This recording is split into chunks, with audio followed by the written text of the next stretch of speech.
Les carpes koi. Chacune est unique par sa couleur, sa taille, et les plus belles d'entre elles se vendent au prix de dizaines de milliers d'euros.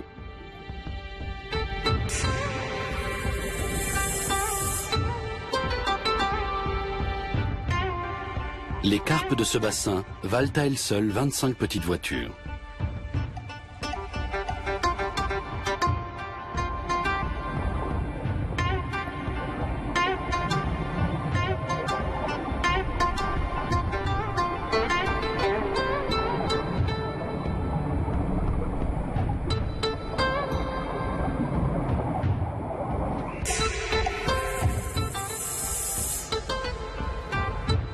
Ce spécimen rare vient du Japon. Un koi jaune de plus d'1 mètre de long. Plus grand, plus beau et plus cher que toutes les autres carpes. Le poisson va accomplir un long trajet. Un voyage qui nécessite d'importantes précautions, car 60 000 euros sont en jeu. J'espère que tout se passera bien et qu'il arrivera en bonne santé. Le transport est toujours un risque. C'est ici, dans cet étang en Suisse, que la carpe va bientôt emménager. Mais pour l'instant, elle est encore à 10 000 km de là et ignore tout de son futur logement de grand standing avec vue sur le lac Léman.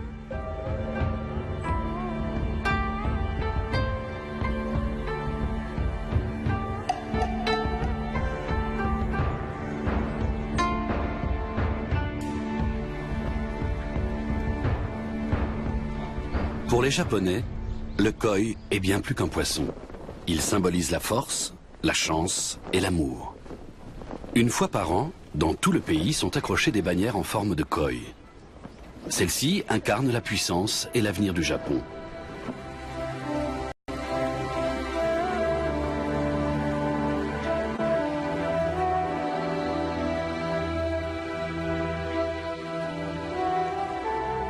Cet homme est lui aussi très attaché aux carpes koi.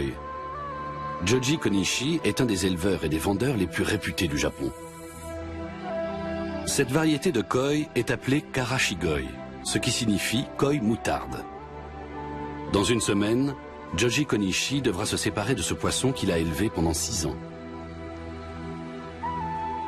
Le koi géant mesure 1,10 m et pèse 35 kg.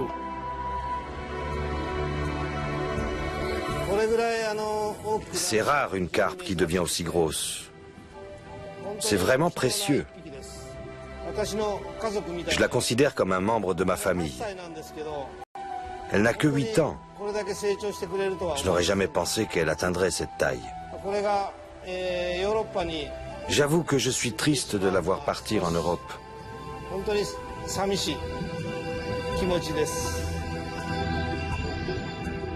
C'est la première fois que Joji Konishi expédie un poisson de cette taille.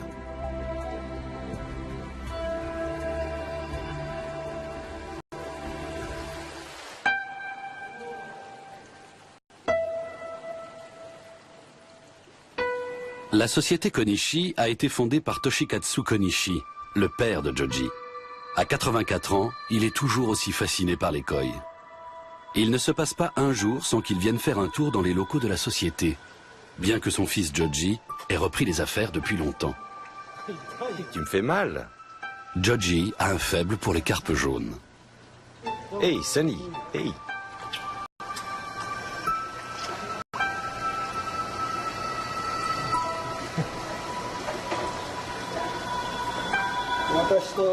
C'est seulement avec elle qu'on s'embrasse. Pas avec les autres carpes. Voici le 3e homme de la famille, Makoto, le fils de Joji. Quand il sera prêt, quand son père et son grand-père lui auront tout appris du métier, il reprendra les rênes de l'entreprise. Cela fait 70 ans que la famille élève et commercialise des koi. Installée à Hiroshima, la société Konishi expédie des carpes dans le monde entier. Si l'entreprise est si prospère aujourd'hui, c'est grâce au travail accompli par le grand-père.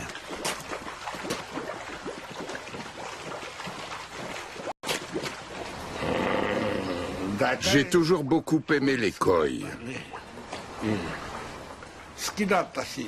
Mon père aussi avait une passion pour ces poissons colorés.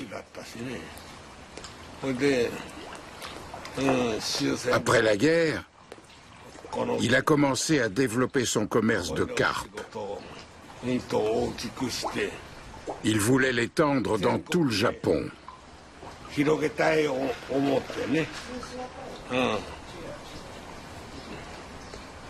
Il a énormément travaillé pour ça. Le grand-père a fondé la première société japonaise d'élevage et de vente de carpes koi.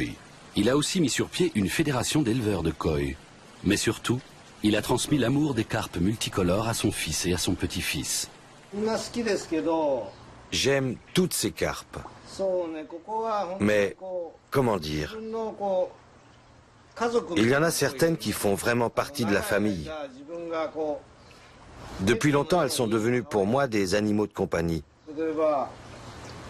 Celle-ci, par exemple. Elle s'est attachée à moi. J'aime tout particulièrement ces carpes-là. Cette grande carpe jaune, par exemple.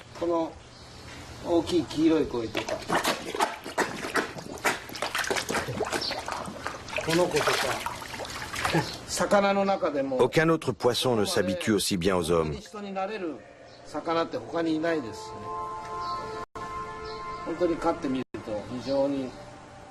En les élevant, on se rend compte qu'elles vous apportent un véritable apaisement.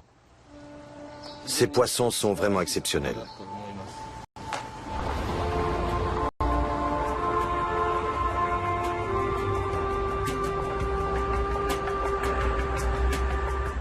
Les locaux de la société sont situés non loin du centre-ville de Hiroshima. Seules les bannières laissent deviner quel trésor se cache derrière ces façades austères.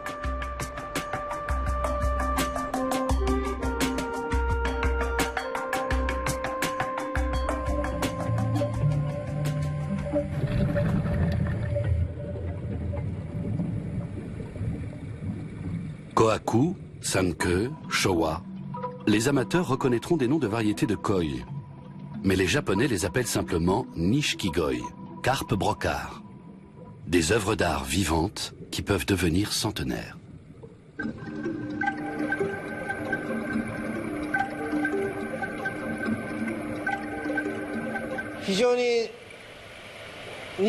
Les carpes colorées sont des créations de nos prédécesseurs.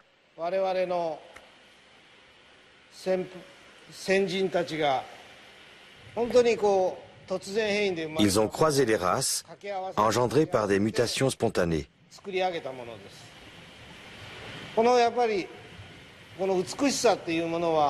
La beauté de ces poissons représente en quelque sorte l'aboutissement de la sensibilité esthétique des Japonais.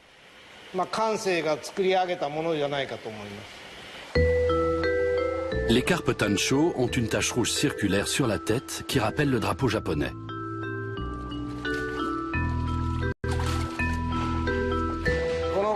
Je vais vous montrer avec ces trois carpes tancho ce qui différencie une bonne carpe d'une moins bonne.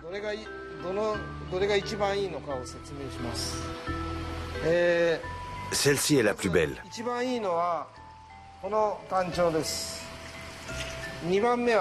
La carpe la plus grosse n'arrive qu'en deuxième position. Et la troisième, c'est celle-là. Ce qui fait que j'ai choisi celle-ci, c'est sa tache rouge. C'est le cercle le mieux dessiné et sa taille par rapport à la tête est parfaite. Et aussi la qualité de la couleur, l'intensité du rouge.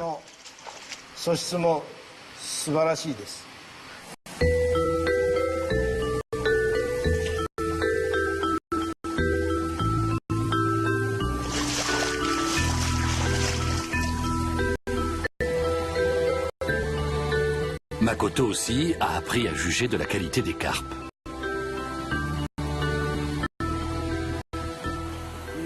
Comment ça? Mais c'est beaucoup trop tard. Ça veut dire quoi, plus rien? Le fournisseur d'aliments est dans l'incapacité de livrer. Le site de fabrication a été détruit lors du tsunami. Et les stocks commencent à s'épuiser. Et si je vous envoie une commande tout de suite, vous êtes en mesure d'en fabriquer? Oui, on en a besoin le plus rapidement possible. Le plus tôt sera le mieux.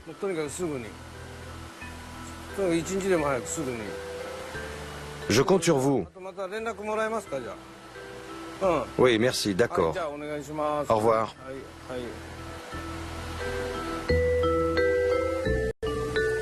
Le tsunami qui a dévasté la côte nord-est du Japon s'est abattu à 1000 km de là.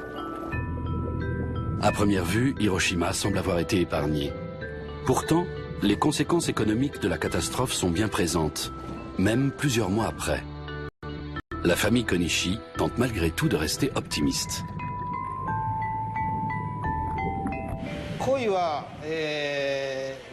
La carpe est un symbole de bonheur pour les Japonais. C'est un poisson porte-bonheur. Vous connaissez la tradition des koinobori. À la naissance d'un garçon, la famille achète des koinobori, des bannières en forme de carpe, et les hisse le jour de la fête, le 5 mai. La fête des enfants, et plus particulièrement des garçons, est célébrée chaque année.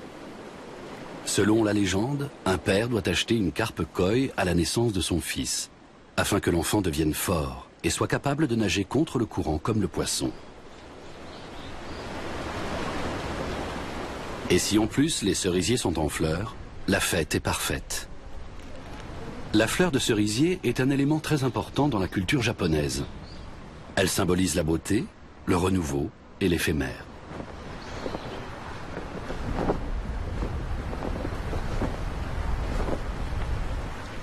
Traditionnellement, les bannières bleues symbolisent les garçons. Mais aujourd'hui, des bannières de toutes les couleurs flottent au vent, afin que les filles bénéficient aussi de la protection des carpes.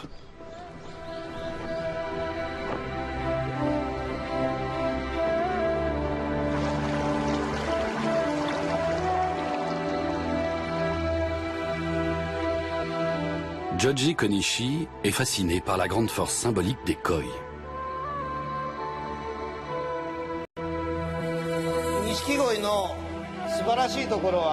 Ce qui est extraordinaire chez les carpes nishiki, celles qui sont colorées, c'est qu'elles sont très pacifiques et ne se battent jamais.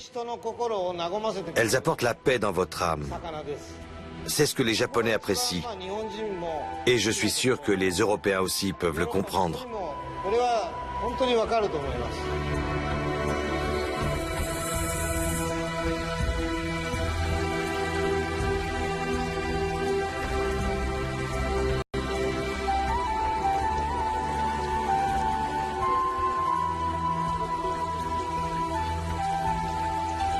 En Suisse, ce grand domaine de 6 hectares est la propriété de Marita et Armin Schmir. Il y a 5 ans, ils se sont découverts une passion commune pour les carpes koi. Depuis, ils collectionnent les spécimens exclusivement féminins, car les femelles deviennent plus grandes que les mâles.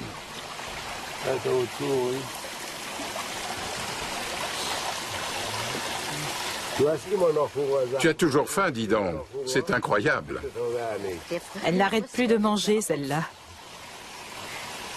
C'est toujours la première arrivée et la dernière partie. On s'est dit qu'on avait encore de la place pour 1 ou 2 poissons. Mais il faut qu'ils soient grands. Parce qu'avec les grands poissons, on peut nouer une autre relation qu'avec des petits. Les grands poissons s'approchent quand on les nourrit. Les petits sont souvent craintifs et timides. Ils se cachent quand on jette de la nourriture dans l'eau. Les grands, en revanche, viennent nous voir. On peut les observer de près, voir s'ils vont bien. On peut même les toucher. C'est une autre relation. Certains nous reconnaissent. Ils nous suivent même quand on fait le tour du bassin.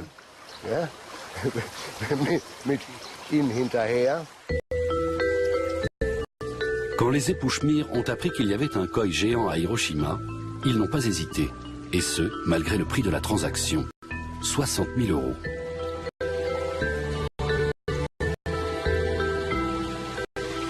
Je suis très fière à chacune de mes acquisitions. Quand un poisson arrive chez nous, c'est Noël. D'ailleurs, quand on nous demande ce qu'on veut pour Noël, on répond un poisson. Vieux Chagoy, tu as faim? Tu peux manger mon doigt. Toi aussi? Tu veux aussi quelque chose? Tous ces poissons viennent du Japon, le pays roi en matière d'élevage de carpes koi. Au XVIIIe siècle, les paysans japonais pêchaient les carpes pour se nourrir. C'est en constatant les différences de teinte qu'ils ont commencé à faire des croisements et à découvrir l'énorme potentiel de l'élevage.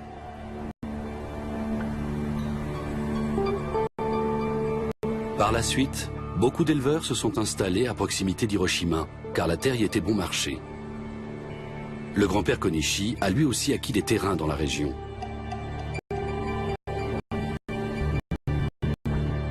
Les bassins sont situés au milieu des rizières.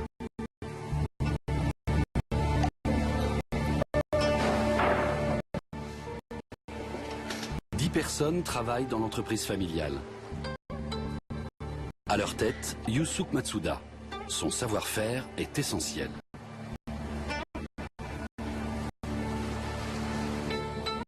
Une femelle de la variété Showa doit se reproduire. Sa descendance est prometteuse. Même pour un expert comme Yusuke Matsuda, c'est toujours un moment exaltant. Il y a plein de choses que je ne sais pas. Mais je me réfère aux expériences des anciens. Ceux qui sont dans le métier depuis longtemps. Ils me donnent des conseils. Et puis je découvre aussi des choses par moi-même. Je prends des photos pour archiver les données détaillées de chacune des carpes.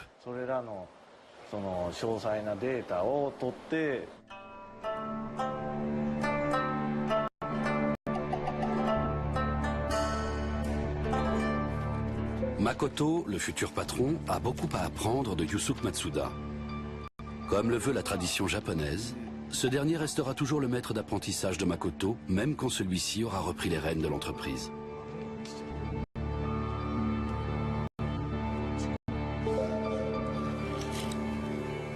Tout commence par le comptage.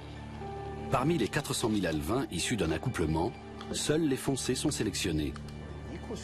Le travail de tri est fastidieux, mais dans chacun de ces alevins, il y a peut-être un futur champion.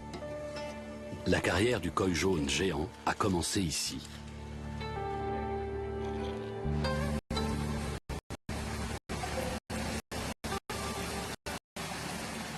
Après quelques semaines, les alevins sont soumis à une deuxième sélection. Décider lequel de ces milliers de petits poissons a toutes les qualités requises n'est pas donné à tout le monde.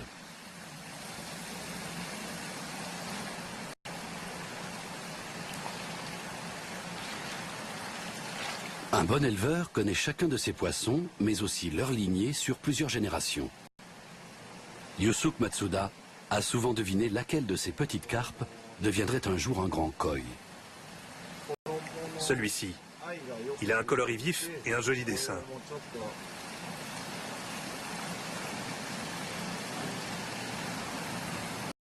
Au cours des prochains mois, les poissons seront soumis à 4 autres sélections. Moins de 1% de bébés koi feront la renommée de l'entreprise familiale.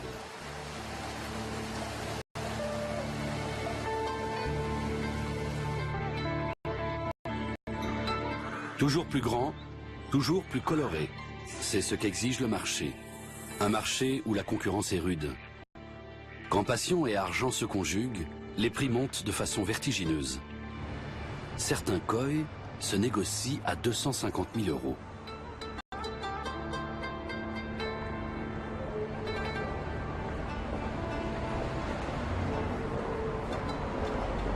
Retour à Hiroshima. Le restaurant Wakadaisho est une des très bonnes adresses de la ville. Le chef, en personne, a pêché les poissons le matin même.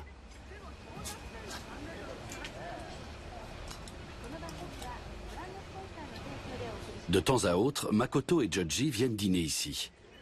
Nulle part ailleurs, le poisson n'est servi aussi frais.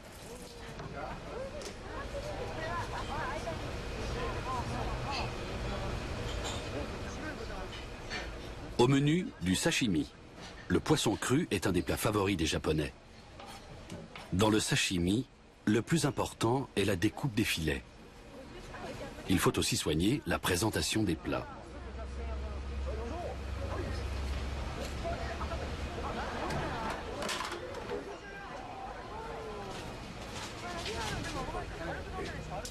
En quelques minutes, c'est prêt.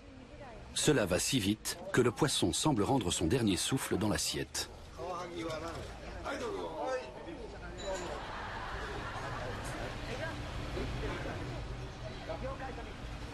Avant, le grand-père accompagnait souvent les deux hommes. Mais désormais, il préfère rester chez lui, dans les montagnes.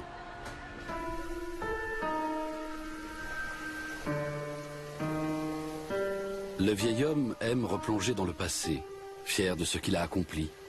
Mais parfois, il se remémore la tragédie d'Hiroshima.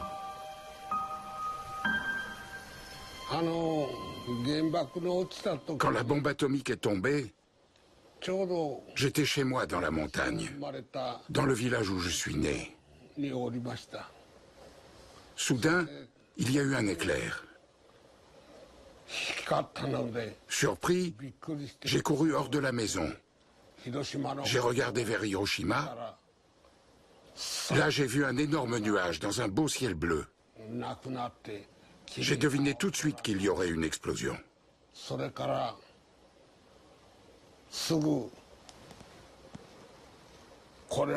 Je me suis bouché les oreilles et j'ai continué de regarder.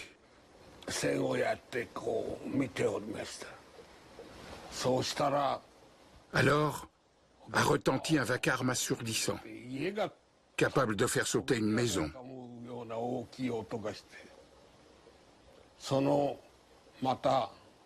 En quelques minutes, le nuage en forme de champignon s'est élevé au-dessus d'Hiroshima.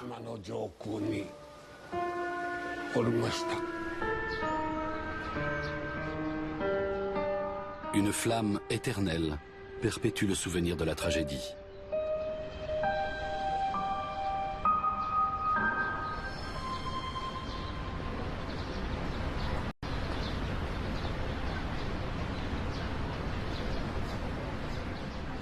Le palais d'exposition industrielle d'Hiroshima est le seul bâtiment à ne pas s'être effondré après l'explosion du 6 août 1945. Depuis, il est devenu le mémorial de la paix et a été inscrit au patrimoine mondial de l'UNESCO.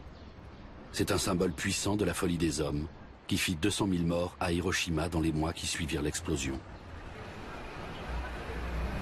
Plus de 60 ans après, les stigmates de la catastrophe ont disparu. À partir de 1949, avec la reconstruction, Hiroshima a vite prospéré jusqu'à devenir une des grandes métropoles économiques du Japon. Les grandes firmes automobiles japonaises sont installées ici. Alors qu'en 1945, Hiroshima ne comptait plus que 140 000 habitants, la ville est aujourd'hui la 11e ville du Japon avec plus d'1 million d'habitants.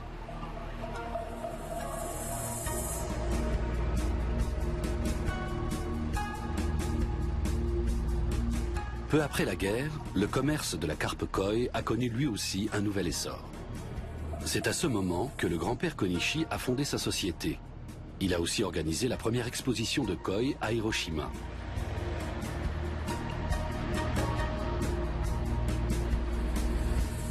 Certains clients sont fidèles à l'entreprise depuis des décennies.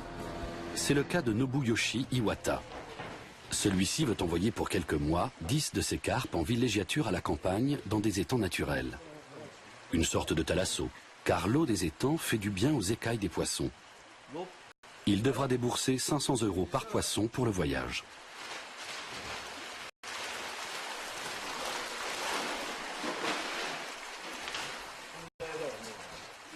Nobuyoshi Iwata espère aussi que ces carpes grandiront encore un peu. Mais toutes ne gardent pas l'éclat de leur couleur et l'équilibre de leur dessin en atteignant une grande taille.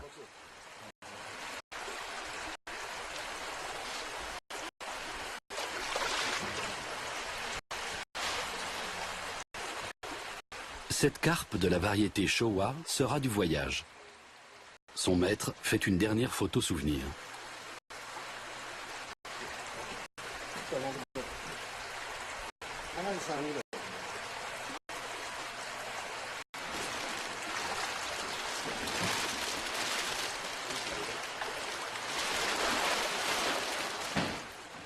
Les poissons vont d'abord passer 2 semaines en quarantaine dans les bassins de l'entreprise avant de rejoindre les étangs naturels.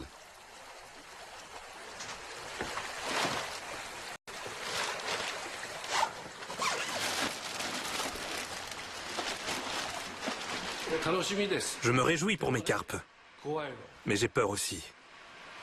J'espère les revoir en forme à leur retour. J'espère qu'il ne va rien leur arriver. Je suis un peu anxieux.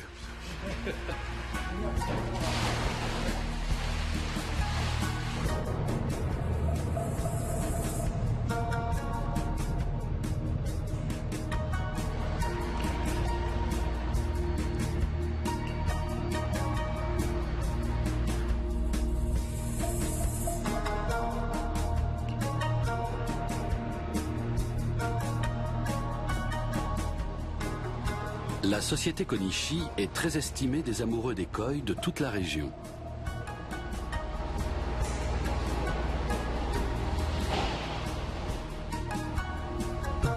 Au début du 19e siècle déjà, les Japonais appréciaient la compagnie des carpes multicolores. En 1914, une exposition à Tokyo mit pour la première fois des koi à l'honneur. Le public s'enthousiasma. Depuis, le succès des koi ne s'est jamais démenti.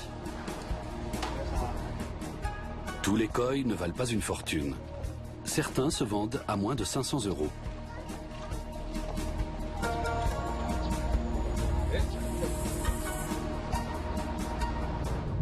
Joji Konishi est appelé chez un éleveur, un ami qui habite le village de Sera, à 50 km de là.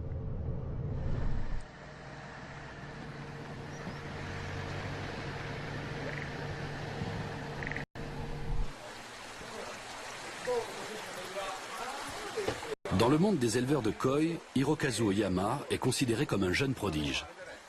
Il a su se construire une solide réputation alors que son entreprise ne repose sur aucune tradition familiale. Joji Konishi a beaucoup d'estime pour lui.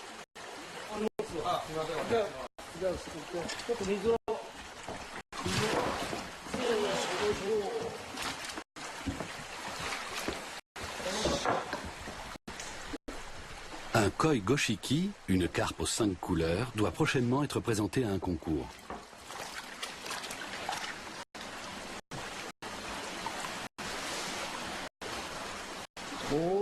Elle est superbe. C'est vraiment impressionnant. En effet, c'est splendide. Je suis content de ces 5 couleurs. Ah, je comprends. Ce noir est difficile à obtenir. Jusqu'à l'année dernière, le noir n'était pas encore bien sorti. Les couleurs aussi sont devenues plus denses, surtout sur la tête. Avant, les taches faisaient un quadrillage sur le dos. Mais les couleurs se sont bien étalées, sur tout le corps. Et les couleurs s'étendent de haut en bas. L'année dernière, le noir était juste sur cette partie, mais maintenant il s'est étendu sur le bas. Quand on arrive à obtenir des carpes d'un tel niveau, l'éleveur n'a plus envie de les vendre. Il veut les garder pour qu'elles puissent faire des petits encore plus beaux. C'est le désir de tous les éleveurs. Mais les clients aussi recherchent des koi de cette qualité. C'est donc de plus en plus compliqué de garder un tel spécimen.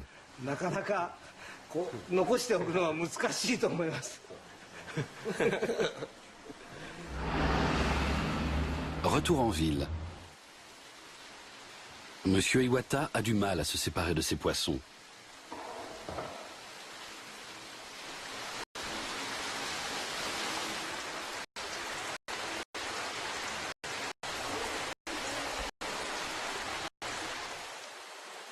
Une fois encore, il vérifie que ses carpes vont bien, avant qu'elles n'entament leur court voyage vers les montagnes.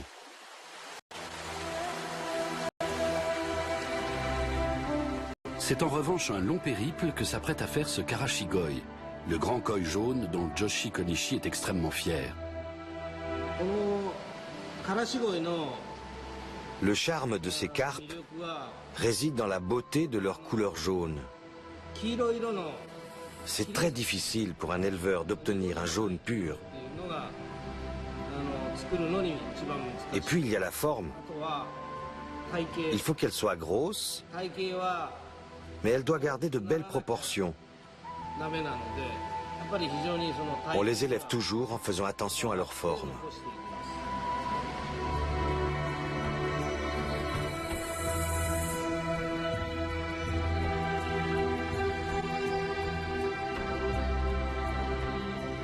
Le koi doit passer un dernier test avant d'entamer son voyage. Joji doit s'assurer qu'il n'est pas porteur d'un virus. Un filet rempli de petits poissons a été introduit dans le bassin du grand koi quelques heures plus tôt. À travers leurs branchies, ils ont absorbé toutes les bactéries potentiellement présentes dans l'eau. Makoto veut s'assurer que le koi n'a pas le virus de l'herpès, tant redouté par les éleveurs.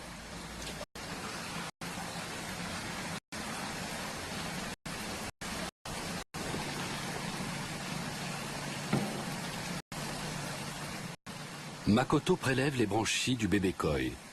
Le test lui est fatal, mais il est indispensable pour s'assurer de la bonne santé des précieuses carpes.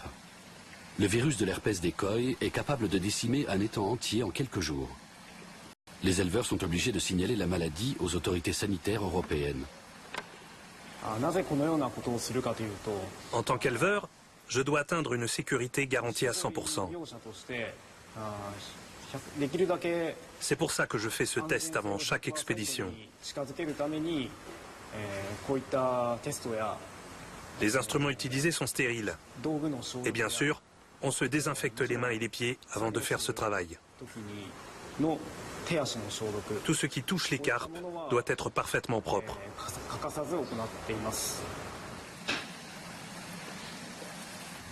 Peu d'éleveurs réalisent eux-mêmes ce test. Makoto utilise un procédé biomoléculaire qui permet de détecter la plus infime trace de virus dans le génotype du poisson.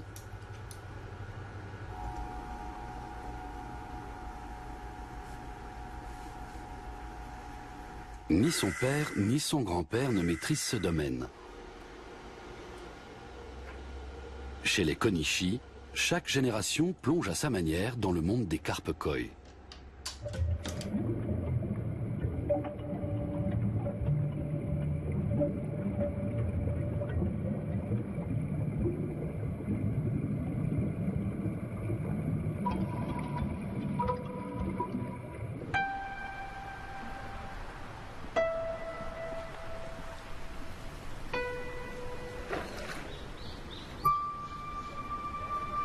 Joji espère que son fils continuera à faire prospérer l'entreprise. Et ce, malgré la catastrophe qui a secoué le Japon le 11 mars 2011.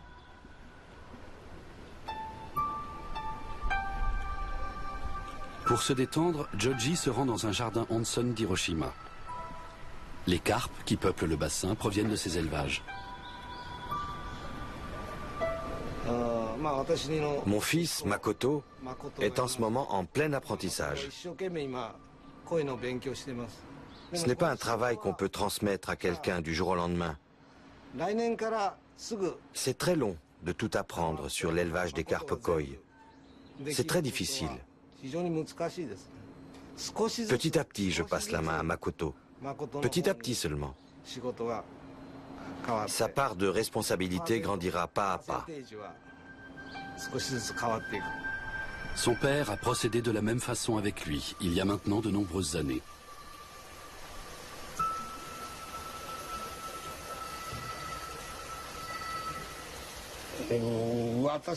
Mon objectif est satisfait en ce qui concerne le monde des carpes. Il commence à ressembler à ce que je voulais.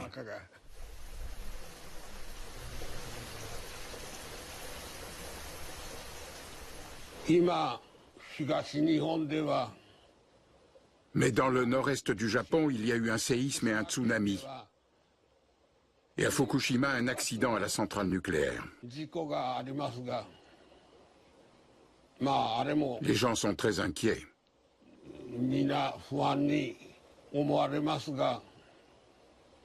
Nous pensons à Hiroshima où une seule explosion a tué plus de 100 000 personnes.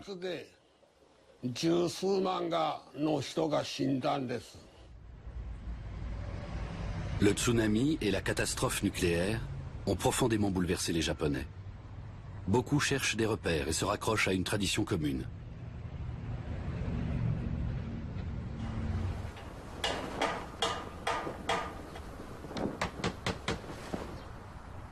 La bannière koi demeure un signe d'espoir, même dans un monde détruit.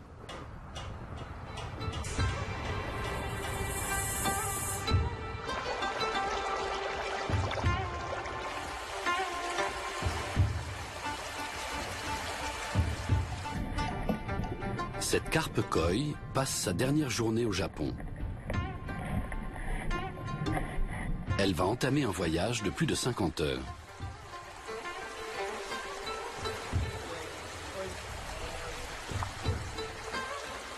Va-t-elle bien supporter la différence de climat entre Hiroshima et la Suisse?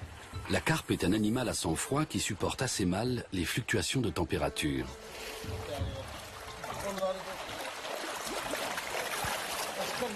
Il est grand temps qu'elle quitte la ville, car les températures commencent à monter à Hiroshima.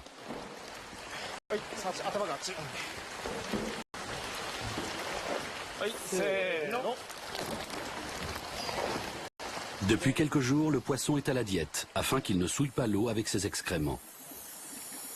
L'apport d'oxygène augmente ses chances de survie.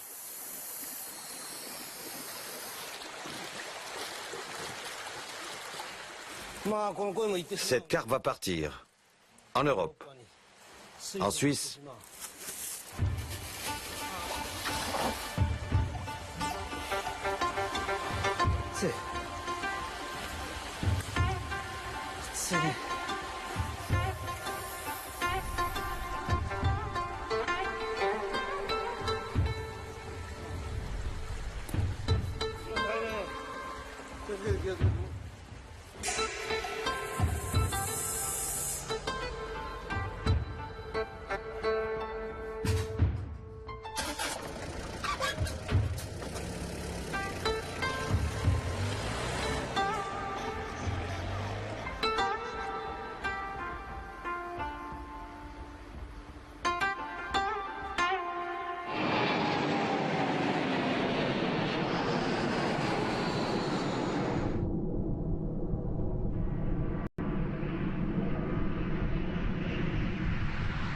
La première étape du voyage la conduit à l'aéroport de Francfort. Pendant le déchargement de l'avion cargo, le partenaire allemand de la société Konishi, Martin Kammerer, prépare l'arrivée du poisson. C'est à bord d'un véhicule climatisé, dont la température est identique à celle de l'intérieur de l'avion cargo, que le voyage continue. Il faut absolument éviter tout choc thermique. Il n'y a pas que la longueur qui compte, mais aussi le volume. C'est quand même autre chose que de transporter un poisson de 40 ou de 60 cm. Je suis extrêmement nerveux. Une fois la douane et les contrôles passés, Martin Kammerer peut enfin s'assurer que le koi a fait bon voyage.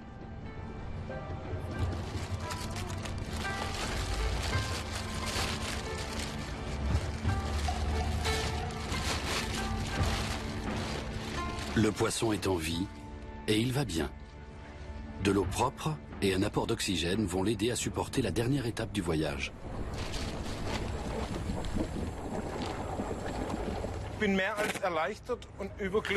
Je suis soulagé et très heureux.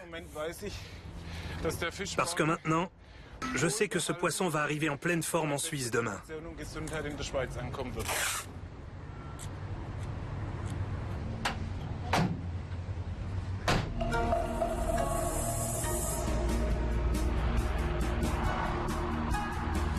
Encore 6 heures de route avant la destination finale. Cela faisait plusieurs mois déjà que Marita et Armin Schmier avaient vu une photo du koi géant. Ils se sont décidés à l'acheter il y a quelques semaines.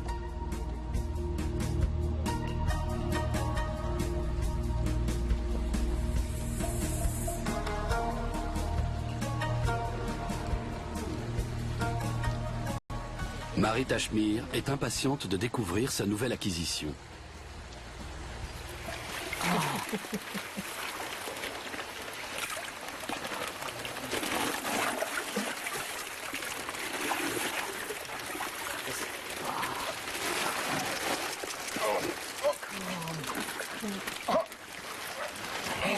Qu'elle est belle. Viens là, toi.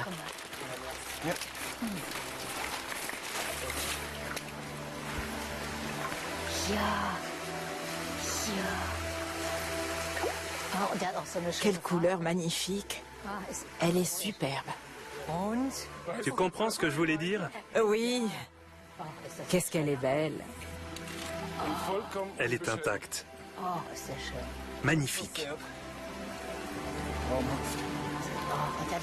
Et elle a un si beau visage. Elle a une plus belle tête que les autres, n'est-ce pas? C'est probablement le plus beau Karachigoi qui ait jamais existé. Sa taille, sa couleur, souvent ils sont pâles, presque beiges. Je n'en avais jamais vu un comme ça. Tu as eu à manger? C'est la perfection. Qu'elle est belle. Elle va pouvoir se rattraper pour le repas maintenant. On va bien te nourrir. Quel beau poisson. J'en ai toujours rêvé. J'en aimerais bien un autre comme ça. Il y en a d'autres comme elle? En automne.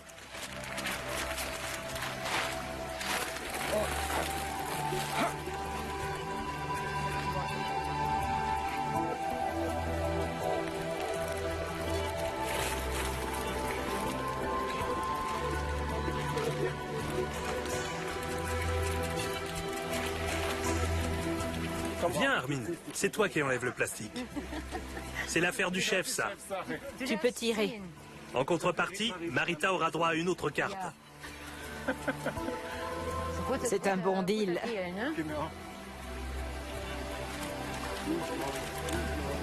Elle est calme. Hein.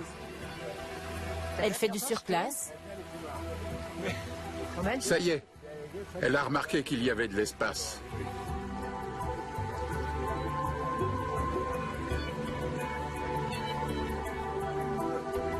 La carpe finit par plonger. Le niveau de l'eau est monté d'1 centimètre depuis qu'elle est dedans.